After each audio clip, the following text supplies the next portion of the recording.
Boss, big boss. అతనొక్కడే కానీ అసామాన్యుడు.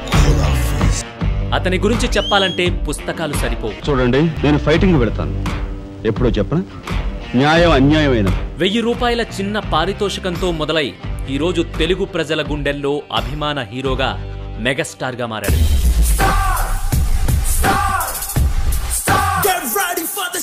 కొణిదెల శివశంకర వరప్రసాద్ పశ్చిమ గోదావరి జిల్లా ముద్దుబిడ్డగా చిరంజీవిగా సినీ రంగ ప్రవేశం చేసి తెలుగు సినిమా రంగంలో అంచెలంచెలుగా ఎదిగిన స్టార్. జస్ట్ టైం గ్యాప్ అంతే.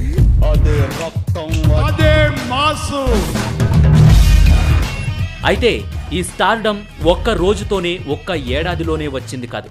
పునాదిరాళ్లు సినిమాతో నటనా ప్రస్థానం ప్రారంభించి ఎన్నో అడ్డంకులు, అవరోధాలతో, స్వయం కృషి లాంటి గొప్ప సినిమాలతో, గ్యాంగ్ లీడర్ లాంటి గొప్ప చేంజ్ ఓవర్తో బ్రేక్ డాన్స్ కి, స్టైల్ కి అసలైన మార్క్ ఇది అని చెప్పకనే చెప్పిన చిరంజీవి పాలకొల్లు లాంటి చిన్న గ్రామం నుంచి వచ్చిన వ్యక్తి.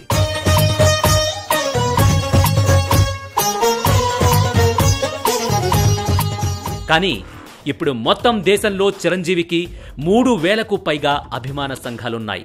ఇదే చెప్తుంది, సత్తా చాటే దమ్ము మనలో ఉంటే మనం ఎక్కడి నుంచి వచ్చామనేది, మన పరిస్థితి ఏంటి అనేది లెక్కలోకి రాదు అని. సింహాసనం మీద కూర్చునే అర్హత అక్కడ ఆ ఇంద్రుడిది, ఇక్కడ ఈ ఇంద్రసేనుడు.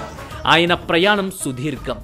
చెన్నైలోని ఫిలిం ఇన్స్టిట్యూట్ నుంచి డిప్లొమా పొందిన తర్వాత 1978లో పునాదిరాళ్లు సినిమా చిరంజీవి నటించిన మొదటి సినిమా.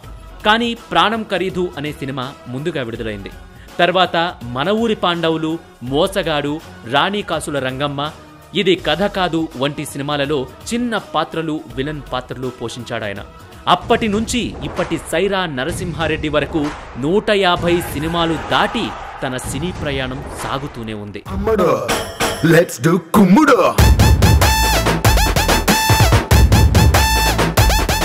అంతేకాదు, చిరంజీవి వేసిన బాటలో ఇప్పుడు ఎన్నో తరాలు చాలా గర్వంగా, గౌరవంగా, బాధ్యతగా నడుస్తున్నాయి.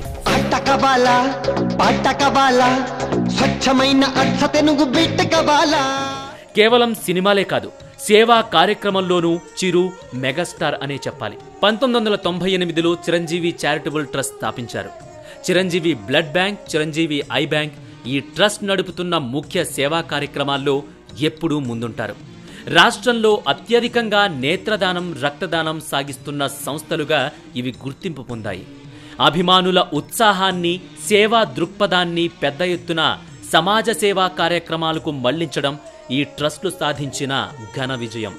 వీరి రక్తదానం వలన రాష్ట్రంలో 1000 మంది, నేత్రదానం వలన 100 మంది సేవలందుకున్నారు. ఇప్పటికీ ఈ సంస్థలకు 3.5 లక్షల మందికి పైగా తమ మరణానంతరం నేత్రాలను దానం చేయడానికి ముందుకొచ్చారు. ఈ సేవలకు గాను పద్మవిభూషణ్, డాక్టరేట్లతో పాటు అత్యుత్తమ సేవా సంస్థలుగా రాష్ట్ర ప్రభుత్వం నుంచి ఎన్నో పురస్కారాలు అందుకున్నాయి. ఒక సాధారణ కుటుంబం నుంచి వచ్చిన వ్యక్తి శక్తిగా మారిన తీరు మనందరికీ ఆదర్శం. తనే మెగాస్టార్ చిరంజీవి. మనం కూడా కలకందాం, దాన్ని సాకారం చేసుకుందాం.